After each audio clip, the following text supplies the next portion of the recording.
It is good and it is sound and it is solid and I like it. But I would never call it messy. And isn't it so much fun to get messy? It got messy! Dragons Rising Season 3 is a certified mess. I think it's a mess. The fandom thinks it's a mess. The characters think it's a mess. It's a mess. We are halfway through a large order of Wings level messy here, and I am loving it! Now, you will notice there has been a little bit of a demeanor change between the end of my last Dragons Rising video and the beginning of this one. I understand that turnaround may seem counterintuitive, seeing as Season 3 is Dragons Rising's worst installment thus far. Let me reassure you, I'm not happy that the show took a dip in quality. It's just that my mental state around it has drastically improved. You can read about the intricacies of how I think that tracks, but the short version is that when you go into Ninjago with bottom of the barrel expectations, it will exceed them. Guaranteed, every time. I had a ton of fun with Season 3. It did a lot of things I really liked. It did go back to some old problems that Ninjago has been plagued with for a while, but, you know, I'm used to those ones. I've built up calluses at this point. It's a lot harder for them to hurt me. Certain characters were more relaxed. There was a character arc that personally resonated with me. We got a Serpentine Ninja and Pixel back in the same season. Like, it's the little things that make the fandom brain tick. Now, I know I am extremely late to the party here. By the time I am done filming and editing this, chances are not insignificant that Season 4 will have prematurely leaked, as Dragons Rising is so fond of doing. But that being said, I do have a lot of thoughts about Season 3 that I would like to get out of my head before we move along to Season 4. And perhaps, most of all, I feel like the general discussion has skewed overly negative, and the discussion is maybe owed a little bit more balance for posterity before we move on. I think that Season 3 has comparatively gotten a little bit of a hard rap. It has notable problems. It does have like a very first draft quality about it. I'm not trying to deny that. Like I said, it's a mess. But I think there are some really good nuggets in here, and I especially think that some people are giving the writers way too hard a time about this. With that in mind, I would like for this video to be a lot kinder in tone, despite, you know, the product we got being a little bit worse. Like, all of my points of my previous video still broadly stand, and in fact, I think there are some that have aged particularly well. We're forced to sit here and rehash exposition so that kids on their phones don't miss an important plot point. I got a message to meet someone here. But the main point of that video is I felt very lost because I did not understand the hype behind the show. And I get it now. I get it, that it's no longer true. I understand. And I would like a full video showcasing that fact, even if it is attached to one of the weaker entries in the franchise. I'm going to try and avoid topics which have been just run into the ground. Everybody already knows that the Forbidden Five were a complete waste. I don't need to harp on that here. Instead, I have a list of things that I actually really liked about this season, with, you know, some little notes about how I think they could have been improved, plussed up, polished, or sometimes just like some fun alternate ideas that they sparked in my mind. I want this to feel like a fun little constructive feedback session, as if I am looking at a draft of the show which can be easily tweaked so we don't really have to worry about any of the problems we come across. Hopefully this will allow me to get all of my mixed feelings out properly while giving the writers some of the props that they've kind of been denied since release. So that's the plan for this video. We're gonna do like a little script workshop as if I'm talking to the writers, which, to be clear, is just a framing device. That it's just a fun little framing device to make things more positive. I don't actually expect any of the writers to watch this video. And if the writers are somehow watching this, hi, don't. Why are you here? Drink some water, get some sleep, nothing but self-care for all of you. And just to really emphasize how chill and relaxed and positive and uplifting this whole video is supposed to be. We're gonna go a little more casual, we're gonna do it unscripted, and we're gonna do it slumber party style. So if you so please, put on your fuzzy socks, apply yourself a nice face mask, maybe get some little treats, and join me on the couch where I assure you we will have a very pleasant time today. All right, I think we've got everything we're gonna need. Got my notes, we've got some snacks, we've got my compatriot Reginald here, and of course, always have to stay hydrated. Gonna put on a little bit of lip gloss before we get started because I'ma be talking. All right, well, let's talk about season 3, shall we? We are just gonna be very chill, have a great time. First thing I really wanna talk about is crashing together. You guys, I cried. I cried at this episode. There were real tears. Thanks for saving me. I'm not crying, you're crying! It's just a really solid concept for the episode. You have this framing device of the past story of Arin and Sora intercut with this current story of Arin and Sora repairing their relationship. Instantly, you knew it was gonna work. Like, that's gonna have an effect on you. Brilliant choice to end their whole kerfuffle with each other this way because it is ridiculously effective. It also really just like solidified Arin and Sora's relationship. I know that's something I touched on in my previous video, is that I thought in season 1 the show was playing their friendship as stronger than it actually came off, and that has been completely remedied now.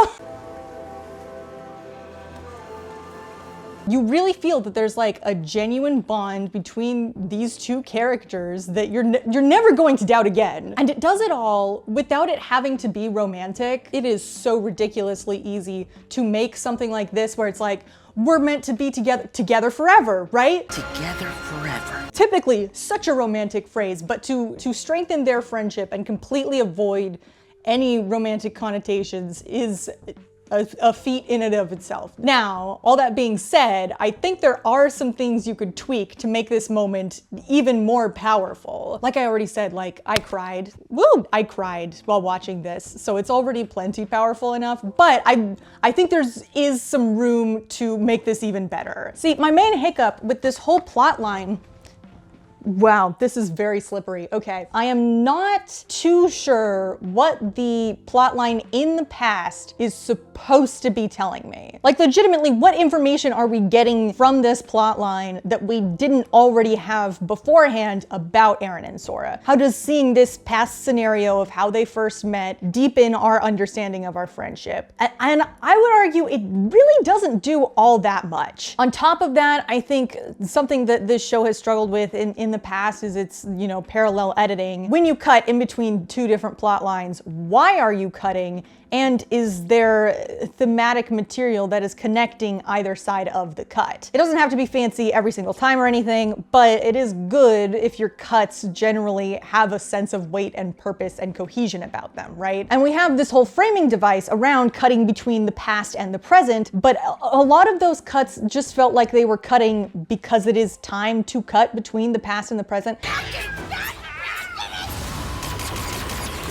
And I think if there was a little more purpose to it, it would, again, be more effective overall. It's such a cheat to try and compare to such an acclaimed movie, but the new Little Women, it's not that new anymore, I guess, but the newest one. It does this same thing. It has a past plotline and a present plotline that it interspices in between throughout the story. Part of what makes it work is you have these drastically different tones of what's happening in these girls' lives, and so when you cut in between them, you feel the difference.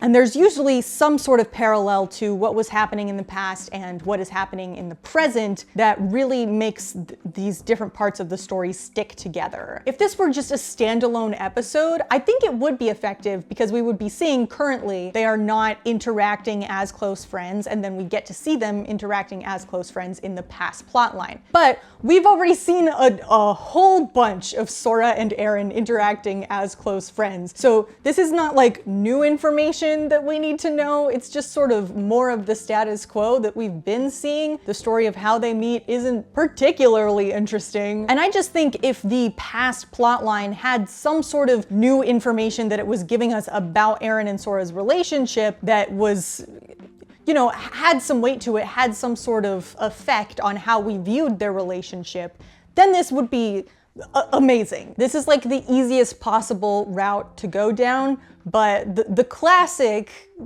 thing that you tell people about two best friends' backstory that you wouldn't expect is that they weren't always the best of friends. They actually didn't get along very well at the beginning. And I think even something like that would be effective if it turns out that like Arin and Sora were rivals somehow or didn't get along when they first met, were butting heads, and then they grew into this friendship that we now see in the present day has been lost. And you have the parallel between the first time that they got past their differences and this current time. And again, it doesn't have to be that. Really, anything that would reframe our understanding of Arin and Sora's relationship for this past plot line to be relevant would be very much appreciated. Because as is the story of how they meet, they bumped into each other and then they were friends, and then Sora got a little self-conscious and then Arin had to be like, nah, you're my friend, which is not... I don't know, it's nothing I wouldn't have guessed. Give me some meat to chew on in this flashback. Give it a purpose. Also, together forever as a phrase, I feel like something got miscommunicated here. I don't know what's going on with that. Together forever. I feel like this moment would have a lot more weight to it if we saw them using this phrase earlier in the show. We think it's like maybe just this little simple turn of phrase, but no, it actually has a backstory to it, and it was like a commitment that they made to each other after one of them thought that they were gonna be separated because they didn't like it, whatever. Like, you put it at the climactic point of the episode like it has this super big importance and weight to it, but this is the first time we're hearing it. So if we had established it beforehand, that would be a lot more effective. The other thing that happens in that moment is I don't think Together Forever should be the climactic moment altogether. The climax of the plotline in the present is that they're falling and Sora reaches out to catch Arin and like their hands come together, right? Take my hand! I got you! And in the past plotline, they have them sitting around talking and then they promise Together Forever, and that's what's intercut with that. Which is fine, I guess, but the past plotline also has a moment where Arin is reaching down to help up Sora, like reaching out to her in the past, and then in the present, Sora's reaching down to Arin. Why was this not match cut together? Why did that not happen? Take my hand! I'm here to save you. Together Forever was not set up beforehand, so it's not like you need it as this big payoff for something. You can establish it in their backstory so that it pays off later down the road in Arin's arc. Together forever, right? You could have match cut it. You could have match cut the image of Sora reaching out to Arin in the present day with parallel to the time that Arin reached down to help Sora in the past, and their hands come together at the same time. Come on, it was right there. Okay, future Kit here. I couldn't help myself and I made a re-edit of the scene. Obviously, if you were to do this from the ground up, you would probably want a slightly different variety of shots, and maybe you'd rewrite the lines a little bit if you knew this was getting intercut with the climax, but given the pieces I had to work with, here's what I have. Sora, I'm here to save you.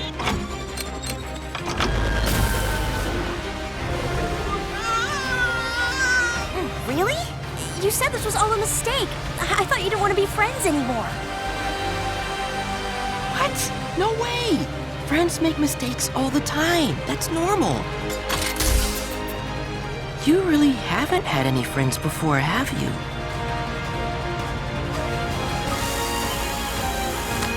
Hold on! Come on! I told you, the only way through this is together. Take my hand! I got you! Thanks for I'm saving sorry. me. Again, this episode made me cry, so it has to be doing a lot of things right already. But I do think if you tweak things just a little bit, it gets even better. All right, let's see. Okay, Jay. Guys, why you gotta cook with Jay so hard? Why did it take so long? Rogue. I should say Rogue, because he's not Jay at this point. He is Rogue, and I love Rogue. There might have been a few mix-ups, but there's no proof of that. And if there was proof, it would have been shredded and or burned. It's like, let's just reset. We keep all the personality factors that we like about him, but we can leave behind any of the weird, unaddressed baggage and just start fresh. And I feel like that's a valid approach. Because Jay really is one of those characters. He is so fun. He is a great time. He's vital to the dynamic of the cast. And yet he has so much stupid stuff that the past of the show has put him through to make him look iffy. And I hate having to deal with all of these disparate parts of him, which give me all these mixed feelings. I just want to be able to sit back and enjoy him with no qualms about it, and Rogue allows us to do exactly that. He's giving me very, like, Flynn Rider vibes, which, perfect, immaculate. What about your hurt leg? Miraculously healed. Okay then, time to prep. I'll need that frog guy to sharpen all my weapons, and do you know where there's a good dry cleaner? Yep. I'm used to it.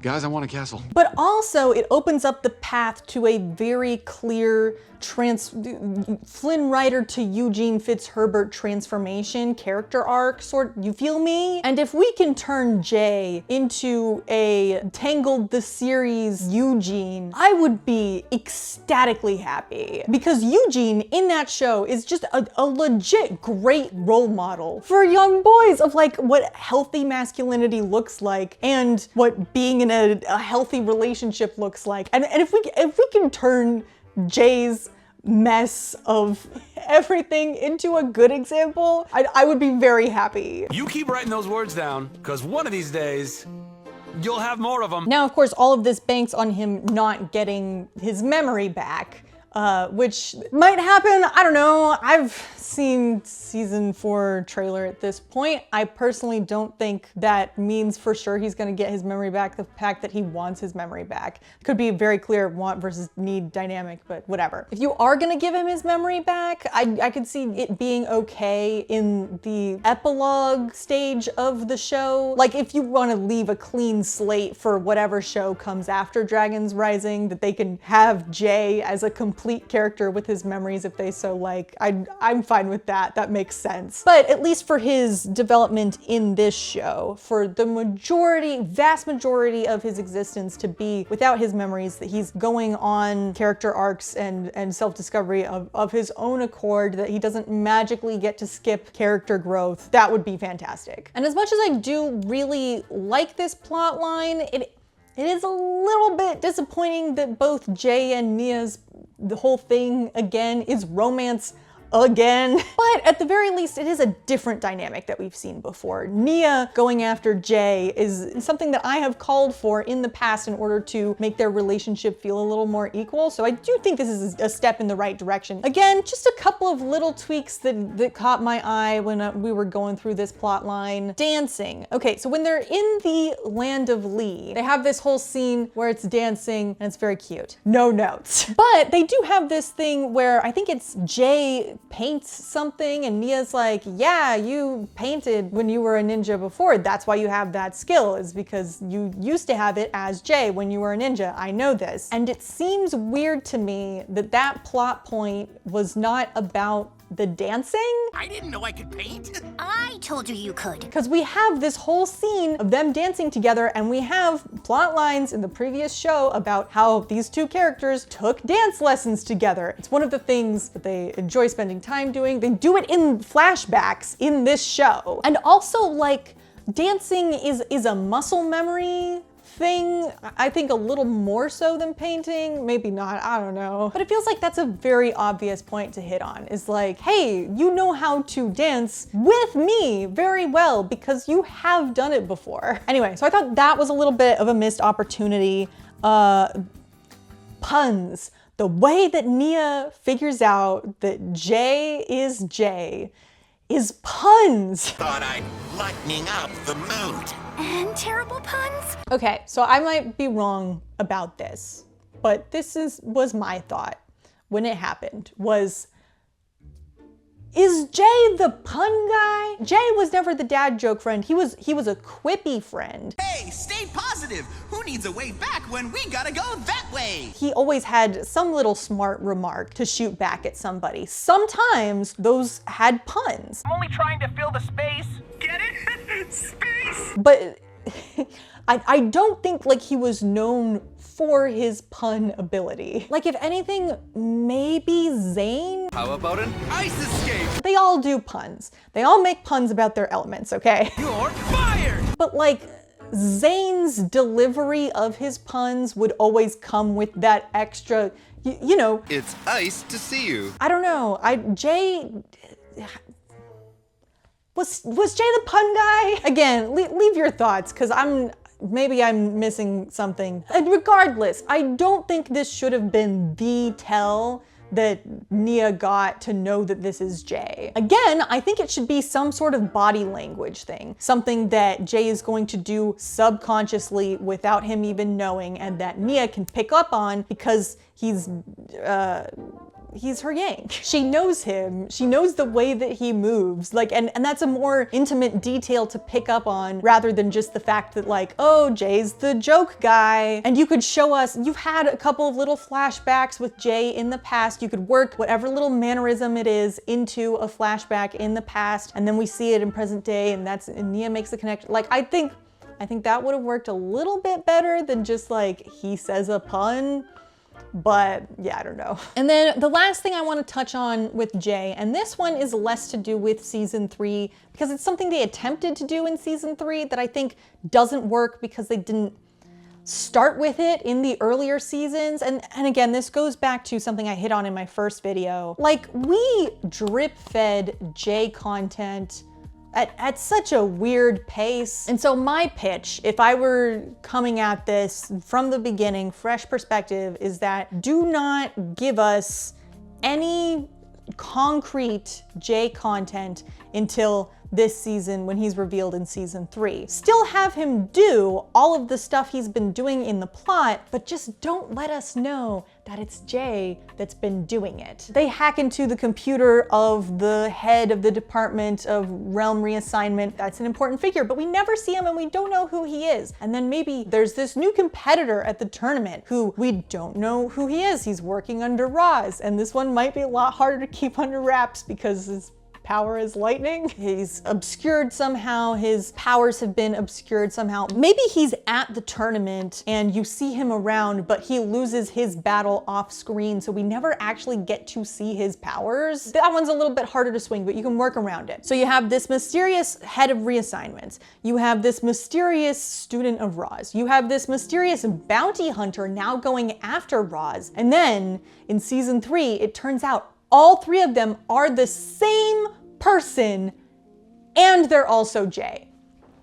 That's a fun reveal, right? Like, I think that would be cool. Obviously, I have to assume there was some mandate to bring Jay into the story earlier from the set designers or something, because Jay's like, he sells sets, come on. But if just for the story's sake, I think you don't actually give us anything about him until you are ready to actually tell us. Like, it really bothers me in season 2, in the tournament scene when he's fighting Nia. It's supposed to be like this big dramatic moment, which kind of falls flat because he disappears from the story immediately after this and didn't have too much buildup before. It's bottled in this one scene, so it doesn't really play effectively. And while we're supposed to be having this intense emotional moment, it has to like stop and give us part of his backstory as he's talking with Nia, and we get a whole straight up flashback sequence so that Arin can get information about his parents. Like, we don't need Jay to spell out the information so that Arin can learn that he knows where his parents are. The administration. The administration? Jay is Agent Walker? Like, he can put those pieces together by himself. It makes him look smarter, and it enhances the Jay plot line because you're not stopping to give exposition in the middle of this what's supposed to be an emotionally intense moment. Anyway, again, that's more of a season 2 thing than a season 3 thing. I think you've done wonderful things with Jay/Rogue in season 3. I look forward to where he's going. I have faith that you're gonna handle it well. All right, let's see. Okay, this one's good. Let's talk about the Great Zane Robbery, huh? So this has been called like the worst episode in all of Dragons Rising by a couple of people, I'm pretty sure. And like, I made a whole video about how I thought what you were doing with Pixel in Dragons Rising was entirely pointless and she should have just stayed off screen. It's not even like she's plot important. You could cut her altogether and all you would do is save time. Which ties directly back to this episode because this is the episode where she is doing the most. Shall we do what we do best? But if we're being honest, the first time that I was watching through the season, I was having a great time with this episode. You'll probably tell us something like, I will crush you to your doom. Come, Dragonians! Let us crush them to their doom! sometimes I hate being so accurate. I was having fun with it. I like pairing Pixel and Zane up with more goofy villains. I think it fits. It's a solid concept. It's worked before, and I think it had the potential to really work well here. Pixel is characterized accurately here. I don't think you've botched her or anything. We need a safe spot to leave. Somewhere we won't get crushed against a rock. That also. Which is a real hazard that us Pixel fans run into, is that anytime Pixel is given focus, there is a high probability that she gets mischaracterized, things that just don't suit her character and say weird things about her, but this was handled well. One little thing that I will note that I think conveyed this to me, that you do at least somewhat understand her character, is that she was offline, which is a valid thing for her to have been for the front half of Dragons Rising. If the merge happens, the first thing my girl is doing, it is locating her team and trying to figure out how to solve all of the massive ramifications that have happened since the merge. She's going to be on top of the merge quakes. She's going to be searching for all of the places and people and whatever lost in the merge, which we now know are interstitial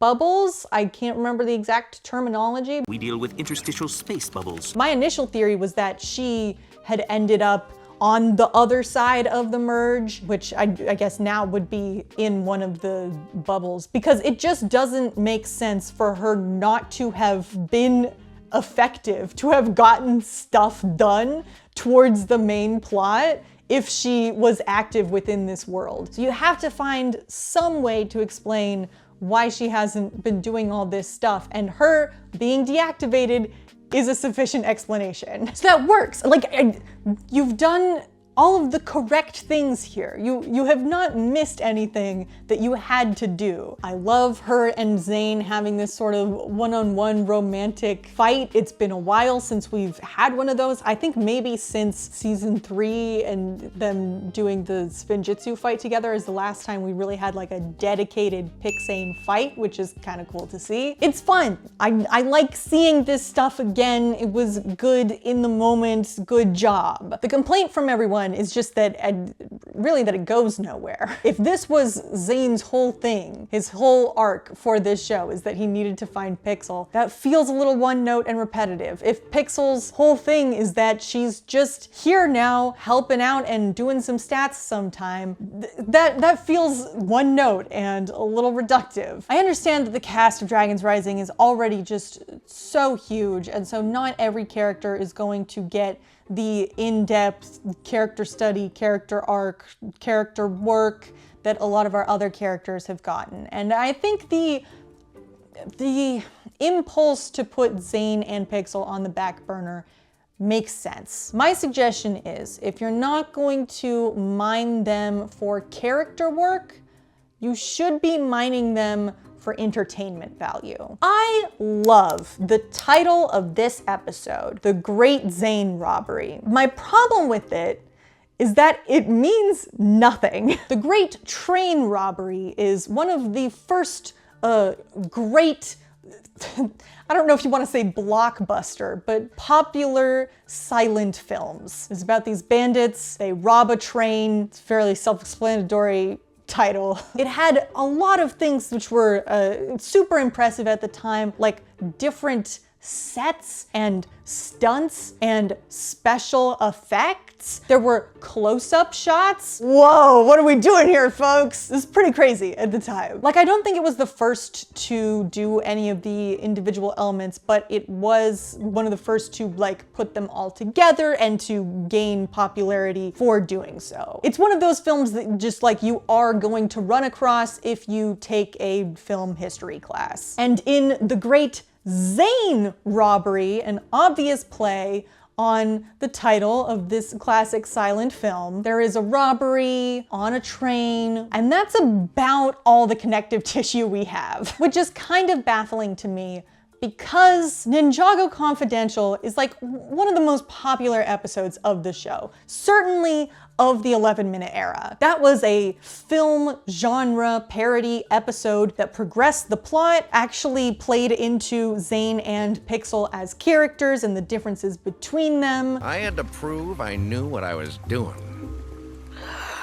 I've seen people say that while it's fun, it does flatten Zane's character a bit, and I don't know if I would say that. I don't think this episode is doing anything to his character that hadn't been done before. In fact, it's giving him a little more credit. The idea that Zane gets hyper-focused on particular topics and does these like excruciating deep dives and fully immerses himself in the world of whatever he's interested in at the moment really leans into that autistic coding. And that dates all the way back to season 1. This is just an evolution of it. And it's just a great concept and everyone likes it. Now, according to my analysis, 100% of successful detectives wear trench coats and hats while narrating their thoughts. So why was The Great Zane Robbery not a silent film parody? I don't understand. You don't gotta do the whole episode in black and white or silently. Like, even Ninjago Confidential didn't do this either. When it was from Zane's perspective, it was in genre, but it would flip in and out. But, you know, if you don't want to just stick to the silent film era, you can work your way into the talkies. Early sound film has a plethora of stuff to parody as well. I'm just saying, I don't know why we couldn't have had a fight sequence where you found an excuse to put things in black and white again and kick up the ragtime while none of our characters are talking, or maybe they're using title cards. It would work, you're pairing them with these ultra goofy villains so that it doesn't feel like you're diminishing the weight of the plot or anything to have Rapton have to do a slapstick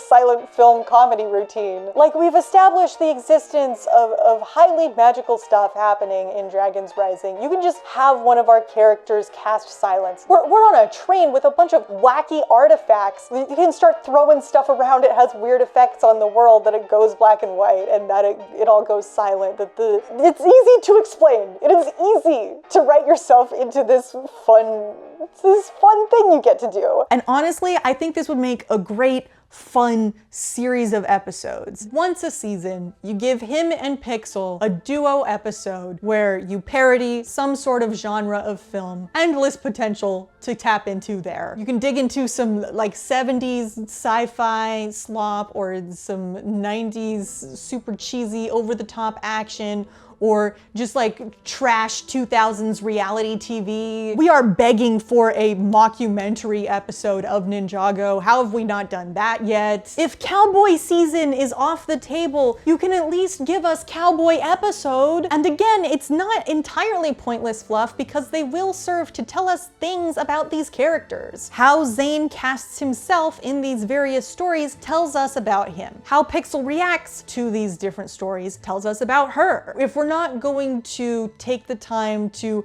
give Zane a super deep introspective character arc because we need less characters to be depressed about their past and their baggage and all that, like, that's fine, I get it. But we should have their designated comic relief be actually fun and entertaining as much as possible. It should not be Zane saying cringe and buff and swole. We don't need that. I got swole for buffness. I've been avoiding the starbursts because I have to open them. And I don't want to ruin my nails. But we got it. Next point. All right, you knew this one was coming. The Land of Lee. Love the Land of Lee. Your friends and family might re-emerge from super spacey bubble powered by a cosmic surge. I'm a musical gal. Like, I don't know if it beats out I Don't Want to Do the Dishes No More for Best in-Universe Song.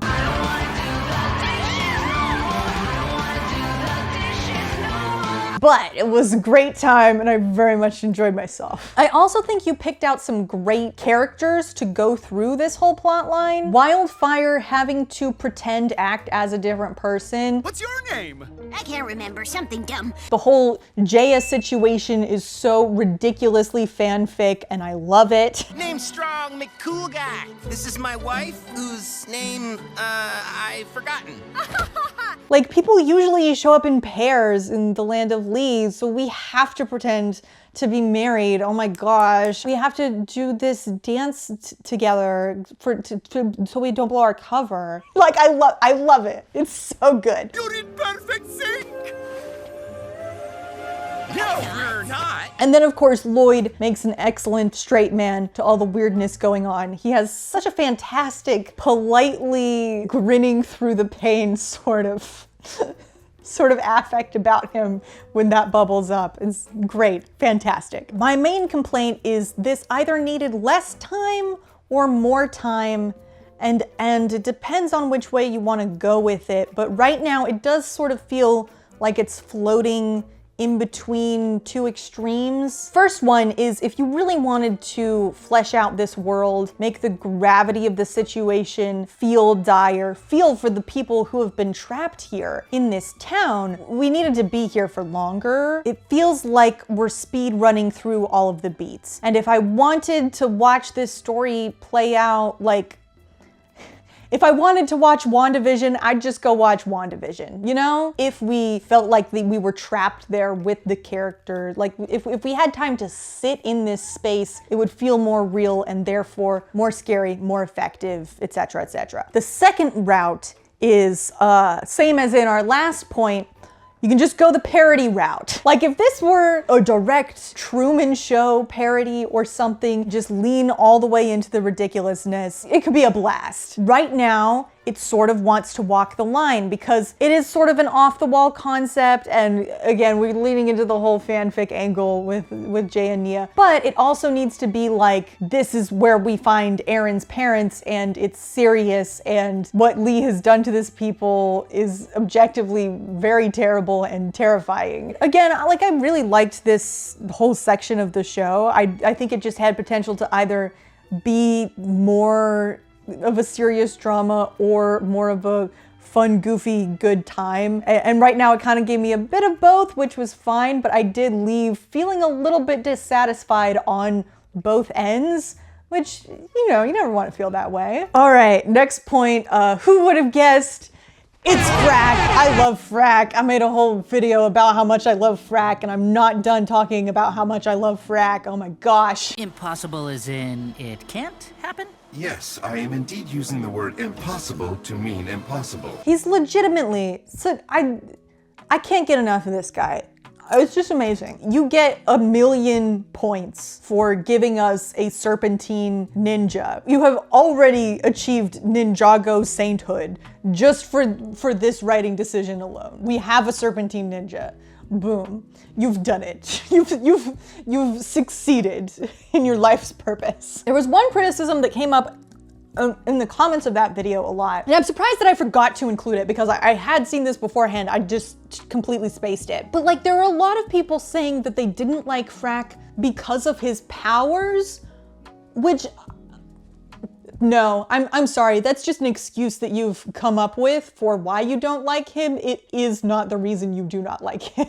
The complaint is that Frak's power of Quake is supposedly too similar to Cole's power of Earth, which does have some basis in it. I mean, Cole's golden weapon was like the scythe of Quake's, but just because they're similar does not mean they're the same. Like, the show goes out of its way when we learn about his element to explain the differences between his element and Cole's element. It does that. It handholds you through it. The whole fight between him and Cole, obviously, the whole thing is rigged for Frak, which if their powers were essentially the same, then Cole would have an equal playing field, but it's not because their powers are different. And then when Frak goes to Cole to be like, hey, I'm not connecting with your powers, how does this work? And then he explains, Earth's power comes from below. Instead of pulling up, reach down and push out. And then he gets it. It's like, because Frak didn't know how to use his powers because of these differences. I never considered how two similar powers could be so different. And on top of that, like, if we are criticizing the show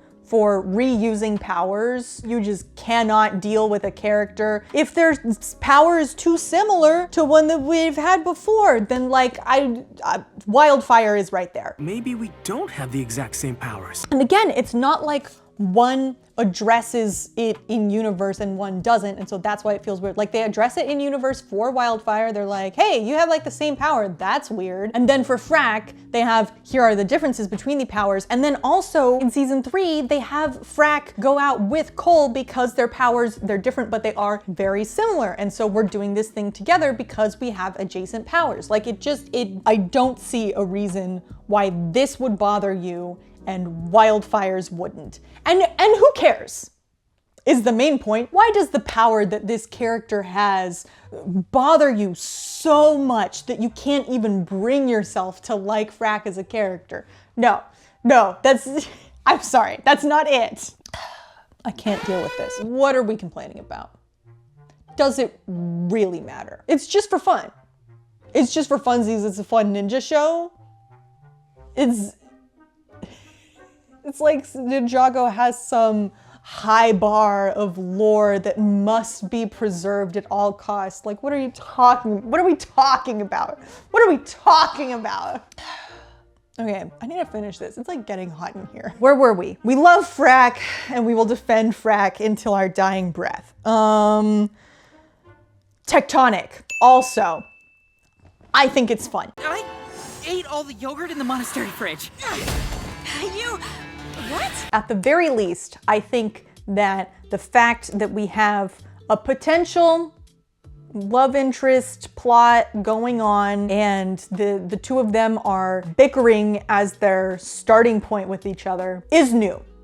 We've not really had that before. Maybe Wakita, if you want to add that onto the board. Maybe you want to add it back into the show, maybe as well.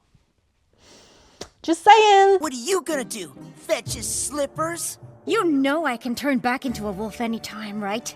And bite you. But I think it's fresh, I think it's new, I think it's a fun dynamic to add into the next gen dynamic, that we have two people who kind of get on each other's nerves a little bit, but maybe secretly like each other, we don't know. I think it has potential.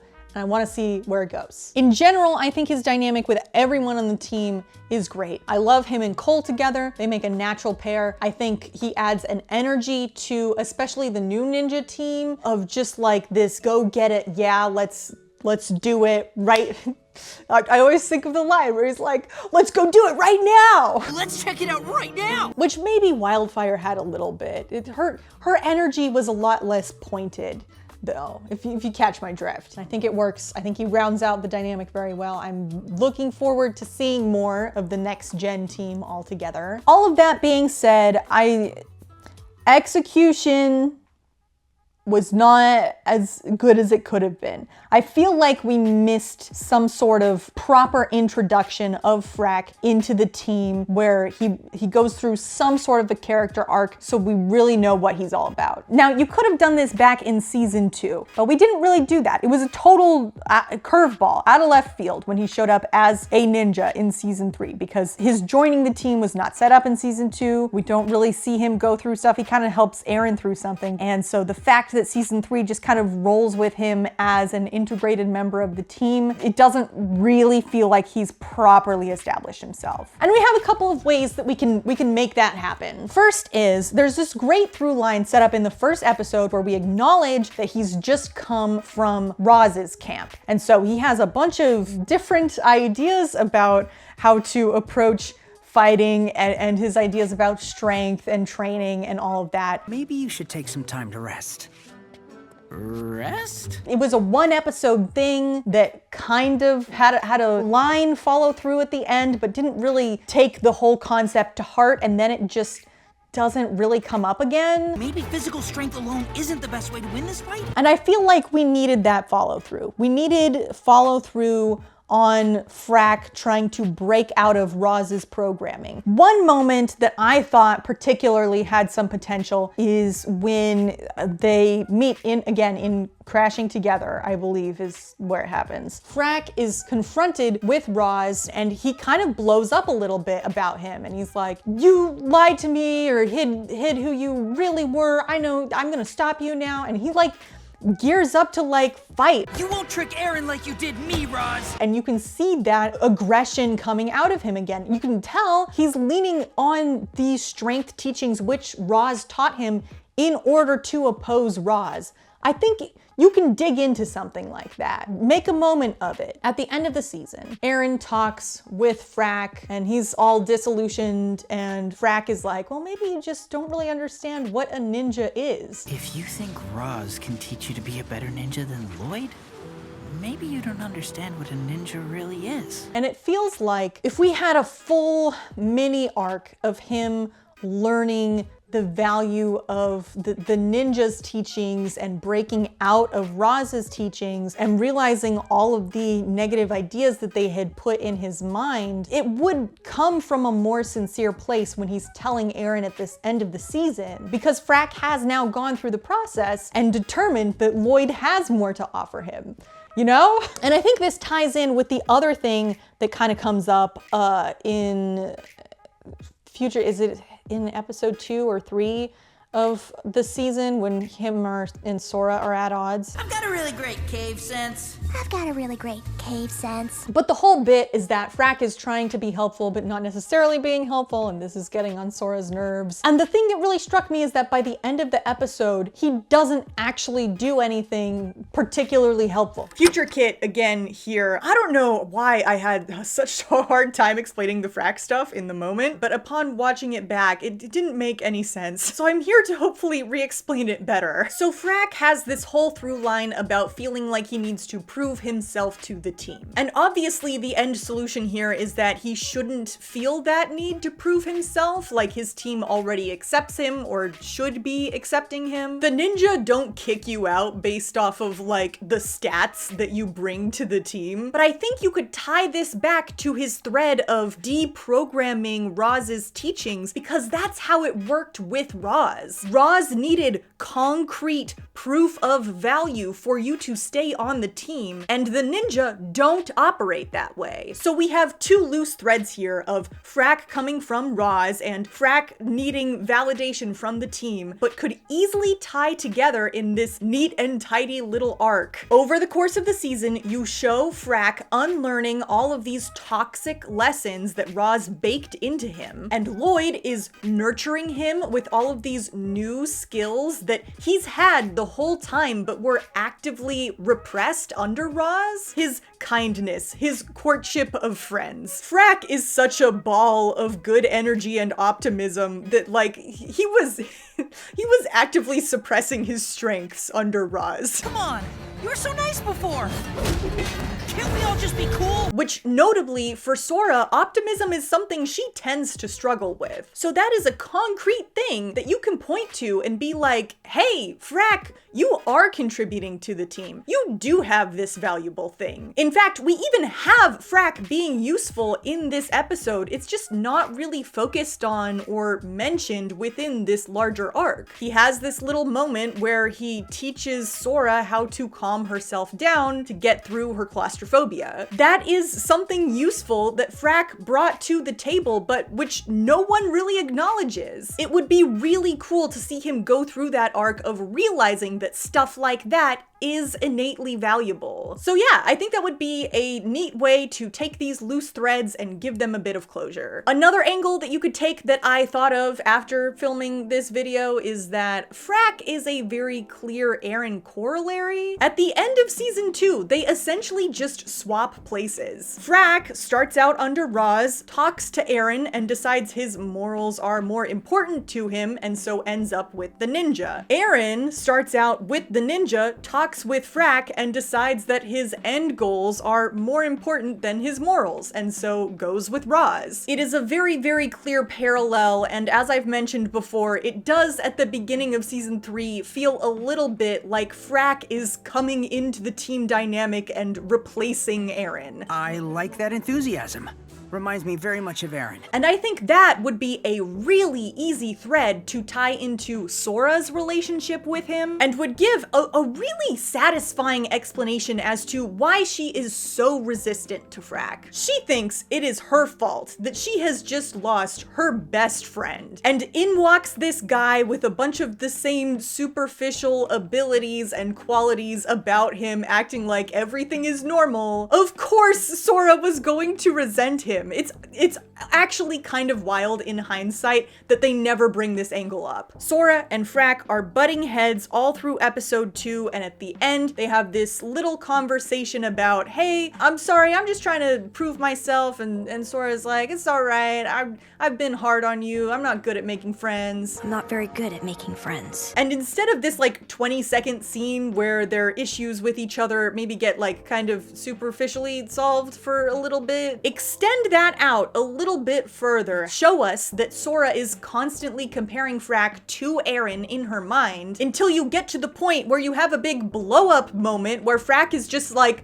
I am not Arin. I am a different person and I just want to be your friend. And so Sora has to realize that she's been judging him based on something he didn't do. Frak has to realize that he's been very insistent, too insistent upon this person who is incredibly emotionally vulnerable. And then they get to come out the other side feeling more solidified as friends. And this could also maybe explain why Sora's been so just unresponsive to all of his romantic cues. Arin, in her mind, is established as such a familial brother figure to her, and Frak is the same as Arin in her mind currently. So the idea that he would even make any romantic advances just doesn't compute in her head. And once that switch gets flipped of like Arin and Frak are different people, suddenly it's like, oh, that's what's been going on. Now, obviously, if you want to implement all of this, it's gonna take a lot of altering of dialogue and scenes and adding in new scenes and reworking things, but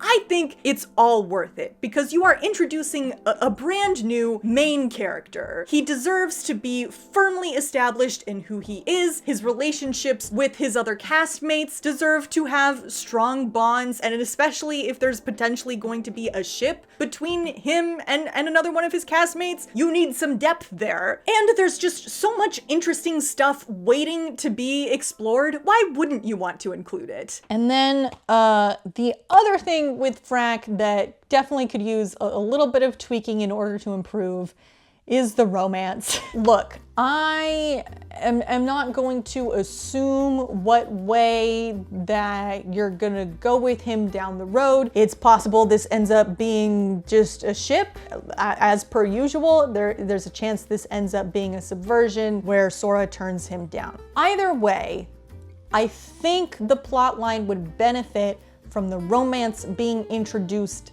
later. Hold off on it until at least Season 3 Part 2. The fact that we open on it in Season 3 Part 1 is a lot. As previously established, like, Frak comes into Season 3 as a bit of a surprise main character. His interactions in Season 2 were mainly just limited to him and Arin, and then him and Roz, obviously, and a little bit with Cole. He does fight Sora in the tournament, but it all seems like just professional. We're just talking to each other as competitors. No deeper relationship at all formed there. And so the fact that like the first thing we get out of these characters when they're actually just having a normal, honest conversation with each other is that Frak has a crush on her. The smartest and most attractive member of our team.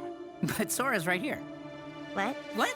Nothing. I think is what left such a sour flavor in a lot of people's mouths, because it feels so much like their first interaction, even though it isn't. And nobody wants another romance where it's just immediate. And you wouldn't have to change much. You just have to cut the first couple of lines. I think that we have launched directly into a contentious dynamic between the two of them is great. Fantastic. We established that as their baseline friendship dynamic and then introduced the idea of romance, end of season 3 part 1, beginning of season 3 part 2. Somewhere in that crevice there. And there's multiple ways you can do this one as well. Either you can reveal to the audience at that point that Frak has had a crush on her, which sort of reframes the fighting that we've seen, bit of a twist reveal. Or you can just have it that be like, he spent this much time with her and so now he realizes that he might have some feelings for her. And that feels like a lot more of a natural,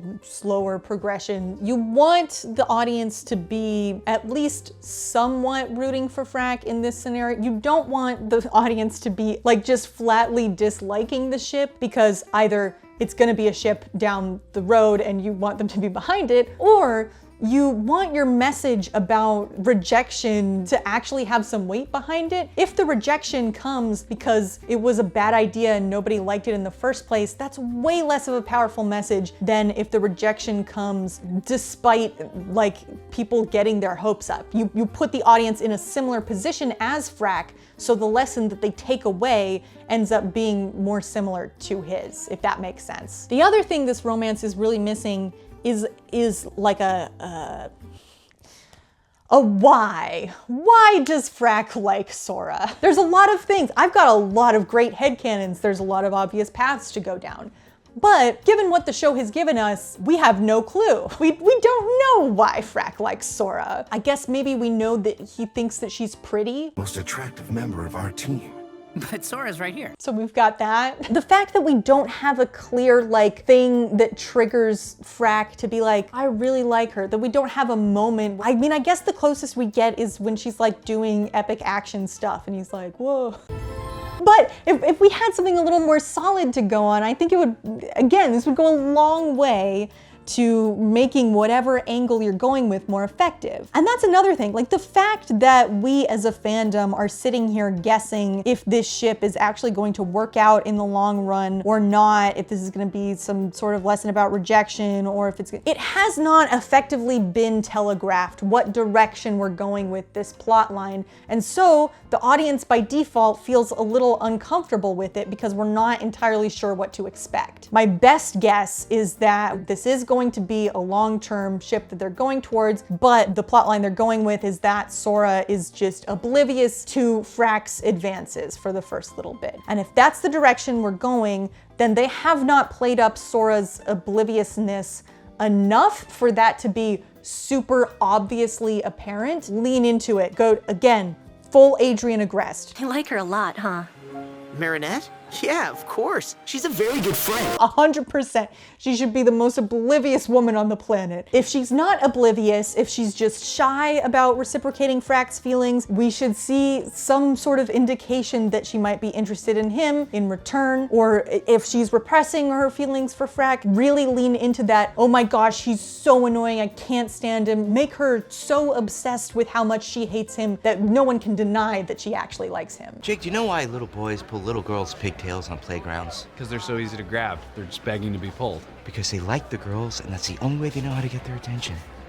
If this is a rejection plot, we needed to see some sort of clearer sign that Sora is not interested in him. The fact that all of these can be played off as Sora being oblivious is a problem. It would just add so much more tension from the get-go if we knew that Sora didn't feel the same way. We can see the conflict plain and clear, and the tension in that conflict results in something that is entertaining, intense, and exciting to watch. As opposed to right now, we're all just sitting here, scratching our heads, trying to figure out what the dynamic between these two is supposed to be long term. I guess there is a version of this where like you play up the fact that we don't know how Sora feels. But again, if that's the direction you're going, you really gotta play up the fact there's like, does she know, does she not? I don't know. All of these would be valid, fun directions to go. I know what direction I want it to go, but we've touched on that in a past video. It needs some better telegraphing so that the audience can put their expectations in check in the correct manner, which we just don't have right now. The other thing that I think would benefit this plot a lot is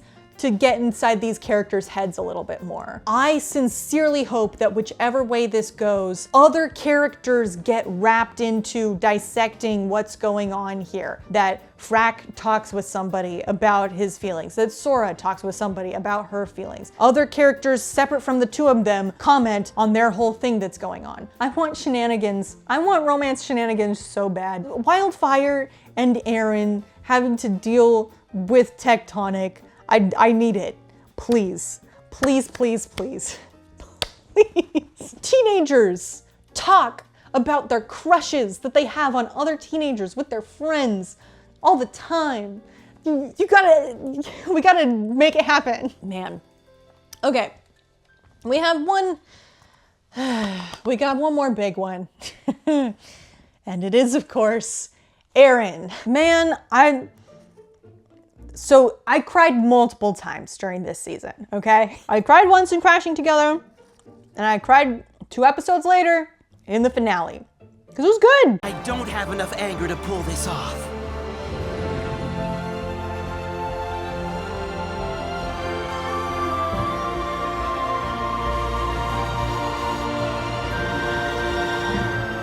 I have something better. This is my favorite character arc in the show so far, even with its problems. It's the only one that made me cry, so it kind of wins by default. I liked that Arin's character arc felt very clear. You can see it coming the whole time. The message is really good. It's kind of this whole like anti-toxic masculinity message that like strength isn't what makes you powerful, kindness is the most powerful tool of all. I love that. Eat it up. Can't get enough. And I think having messages like that is extremely important for Ninjago as a show. It's a kids show. We should be teaching kids the really important life lessons. And the show has done a good job at doing that so far. And I really appreciate that. So this is like an unequivocal win in my book, just because it has such a resonant, clear message that it expresses in this very beautifully, visually pleasing way. Like legitimately beautiful sequence of him defeating Thunderfang, sort of, kind of, sending him to the spirit realm, I guess.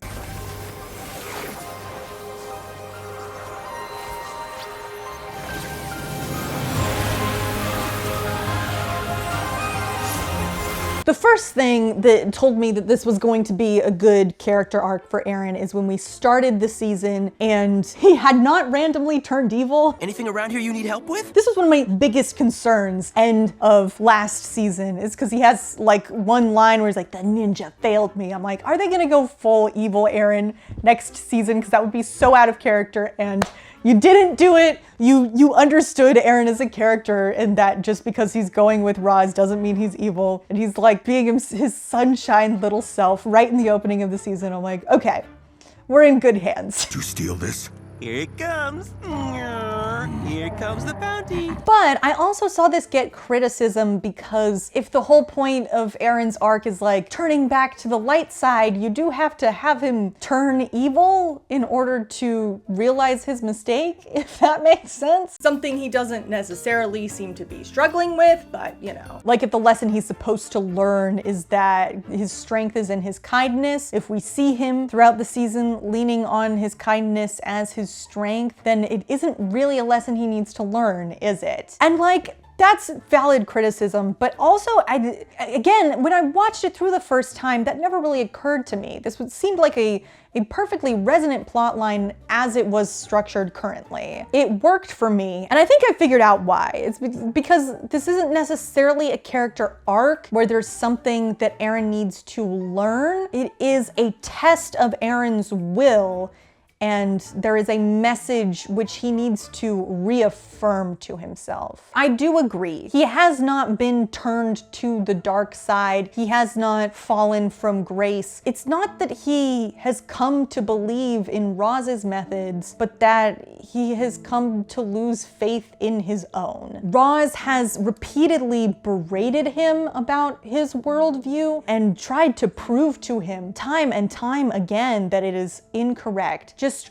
slowly beating the resolve out of him. Now perhaps you will cease doubting me. I'm sorry. Fool, your need to be liked is a weakness. He is in a abusive situation where it is becoming increasingly difficult to hold on to the hope which he entered the situation with. It's this channel, so I'm gonna bring it back to Cinderella. It's like Cinderella. Cinderella never gives into or exhibits the cruelty of her stepmother, of her stepsisters. Her lowest moment comes at a complete collapse of her hope, of her optimism, of her will to continue forward. It's just no use. And that's what I see with Arin in this plot line. I didn't know dreams could get so complicated. Okay, so thing I noticed upon rewatching the episodes while editing this video, in this moment, Roz does not tell Arin, you need to use all of your anger in order to accomplish this, or let me do it because I have the anger to accomplish this. He just says, you don't have the anger to do it. Don't be a fool. A moving target through the winds of chaos? You don't have enough anger for that kind of strength. He is not prodding Arin to get him to the dark side. He is just diminishing him in order to get him to give up. And that's what this whole plotline is. It is never persuading Arin. It is only ever demeaning Arin. Roz does not want Arin on his team. He wants him completely broken to bits. And we can see that very clearly in the dialogue. The two options are not embrace anger or embrace kindness. It's just give up or embrace kindness. Which is why it feels so counterintuitive when after Arin makes it through all of this, his first thing is like, I'm gonna give up. I'm quitting the ninja. Because it's like, that's the thing that he was overcoming in this.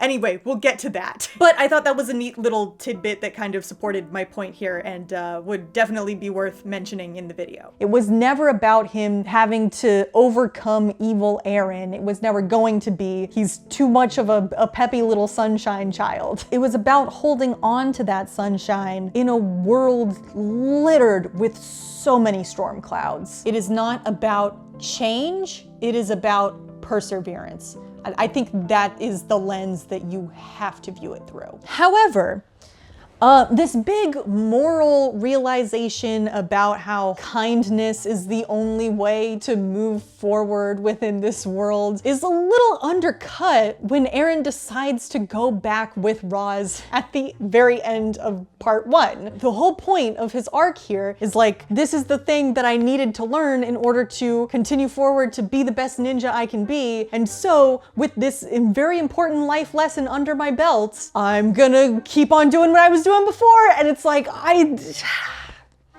feel like that misses the point a little bit. Sorry, everyone. On the other hand, though, I am very torn because it is just such a juicy subversion of expectations. It legitimately had my jaw dropped when I watched it. And I think that is a valuable and powerful reaction. I like the impulse to give us a moment where we think everything in the story is going to be magically resolved, and then it doesn't quite go that way. Additionally, that provides Sora a window for closure to her arc, choosing to go with Arin, with the bad guy, because she is fully committed to being a good friend. I love that. This is an amazing move for her character. I'm sorry too.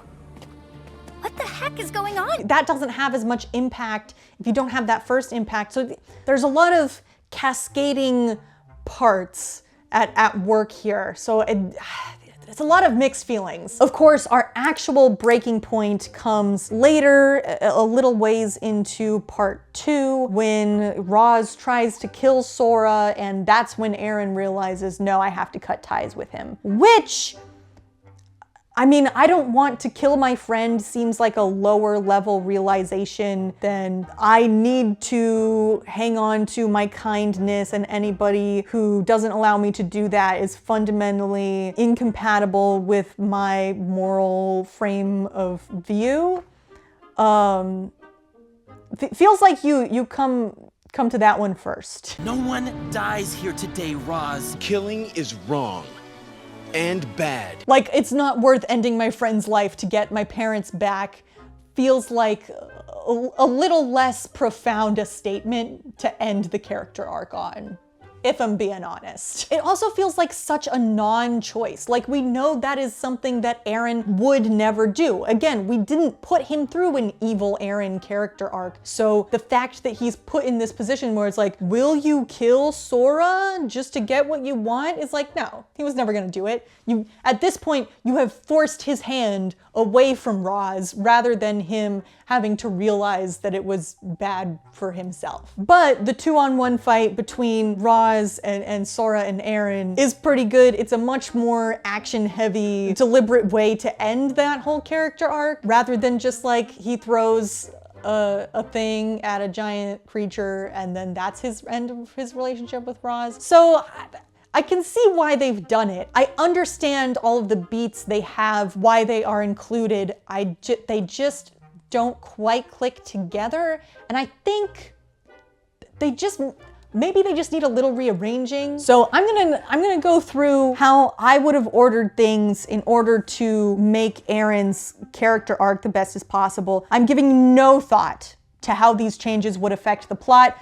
Most likely they would have huge ramifications for the plot. You would have to change a lot of things around. But if I'm just thinking about it from making Arin's character arc as best as it could be, if I'm writing this from scratch, here's the way that I think I would order these character beats. Okay, so one of the first things that happens is Arin gets this little doll of Lloyd. Now, I know that we were trying to have a little bit of a thing of like, how does Arin feel about Lloyd? He feels kind of betrayed by him because he didn't look for his parents fast enough, even though he never promised him that he would find his parents. That seems like an oversight that they didn't include that earlier because it wouldn't.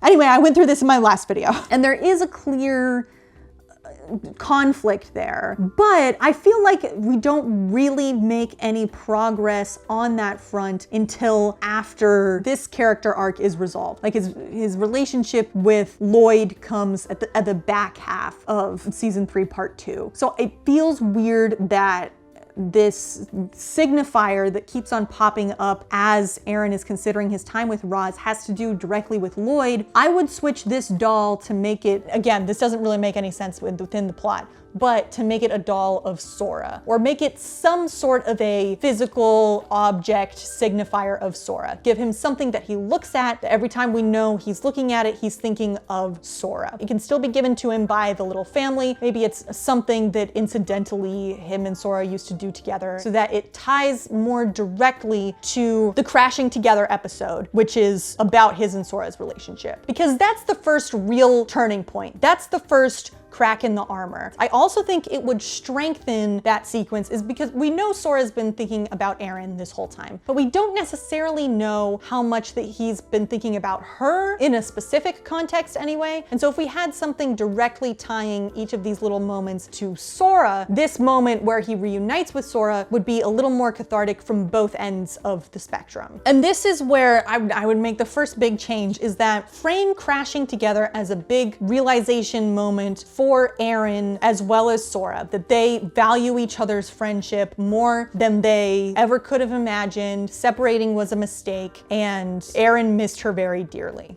Great. In this version, Roz isn't kidnapped somehow. They're still going off to he's gonna go off, do his own thing still. We think Arin has had this breakthrough moment, but he's like, no, I'm still going with Roz. Even though I just had this cathartic realization moment with Sora, I'm gonna go with Roz. So you still get that big subversion, but it doesn't come after he actually learns the lesson he's supposed to learn. Then of course you get Sora saying, well, I'm going with you. That would resolve Sora's plot line within that same episode, where we have this whole thematic thing about they need to stay together, and we think that means that Arin is gonna go back with Sora, but it actually means that Sora is gonna go back with Arin.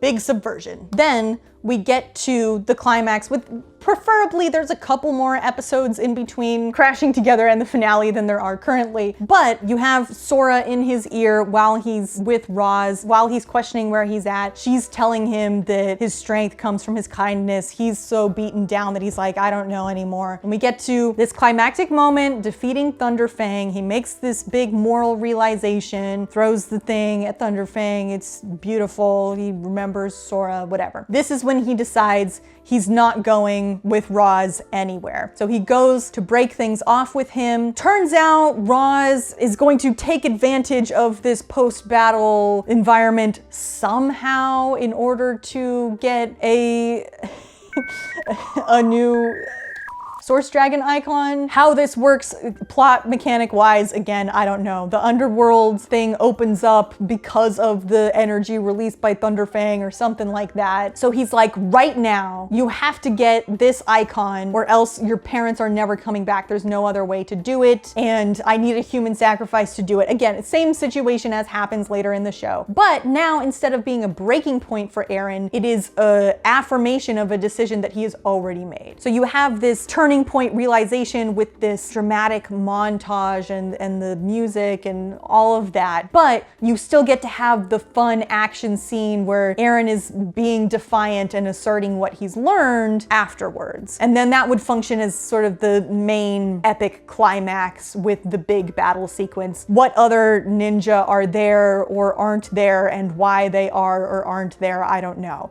But I think framing that as sort of a final showdown where we're all already on the same page, as opposed to the turning point, would be more effective. And then after that battle, you can of course have the same realization that I've just given up the only hope of my parents ever coming back, and I'm glad I did, but I'm sad that I'll never see him again, and go through that. The other thing I would do is just completely cut out Arin saying he wants to quit the team. That's dumb. This should have just been him working through his problems with Lloyd more directly. They keep on hinting at this idea that he has these problems with Lloyd and how he's done things, but once they finally reunite, it seems like everything is forgiven so quickly. I should have made finding your parents a higher priority.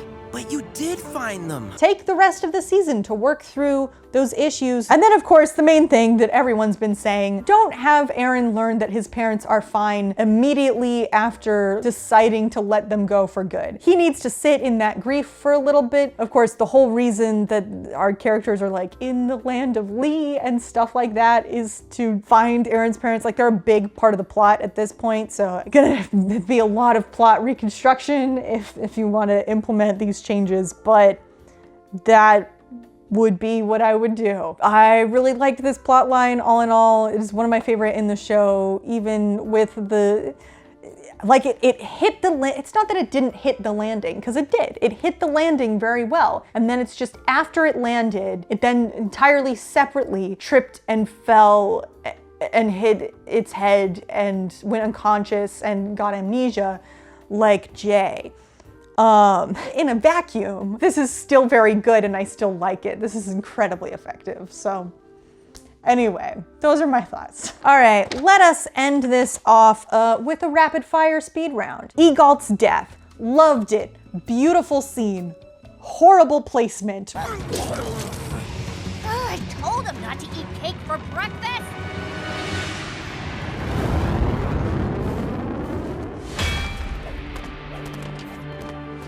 Is it true? Yes.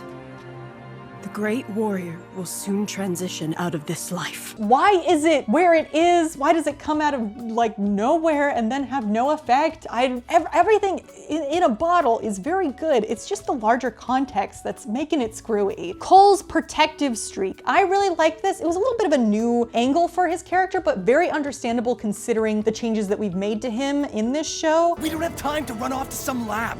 Noct is right there. Again, a little tweak that I would make, and this is just a couple of lines of of dialogue you'd have to add, is I wish it had been set up before the episode where it were immediately relevant. If throughout the season we had a couple of lines hinting that Cole was paranoid about his finder's family getting hurt, this happening in this episode would have a lot more impact because we know that he's been worrying about it before this exact moment in time. Kai and Nia, I love that we're leaning into Kai and Nia sibling shenanigans. That being said, I feel like the dialogue with them is just slightly off. Look uncool. Did running through the monastery with a swarm of clamp beetles on your tail look cool?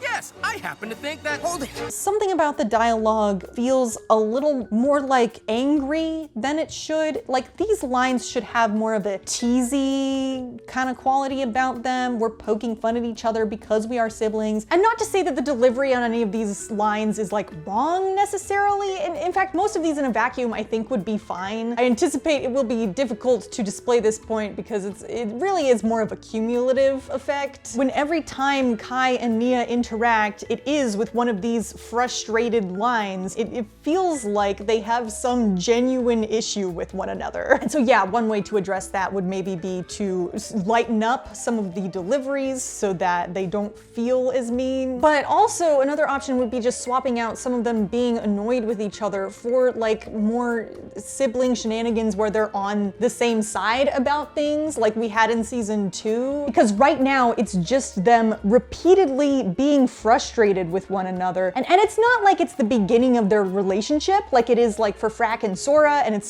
supposed to be like a character arc sort of thing where they get closer.